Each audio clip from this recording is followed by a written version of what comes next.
સુરેન્દ્રનગરના Ratanpar bypass road પરની 4 થી વધુ સોસાયટીમાં વરસાદી પાણી ભરાઈ રહેતા રોગચાળાનો ભય સ્થાનિકોને સતાવી રહ્યો છે। વરસાદ વિરામ લીધા બાદ પણ 5 દિવસનો સમય વીતી ગયો છે, છતાં પાણી ભરાયેલા છે, જેના કારણે મચ્છરોનો ઉપદ્રવ થાય છે। અનેક રજૂઆતો છતાં પણ કોઈ નિકાલ નથી કરાતો, જેથી અહીંના સ્થાનિકોમાં ભારે આક્રોશ ફેલાયો છે। છેલ્લા ઘણા વર્ષોથી આ સમસ્યા યથાવત છે।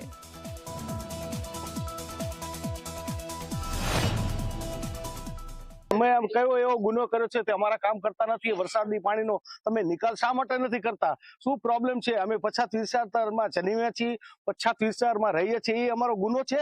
રેવીસિયા પાણીનો કોઈ નિકાલ થતો નથી અને મચ્છરનો બહુ રોગચાળો છે।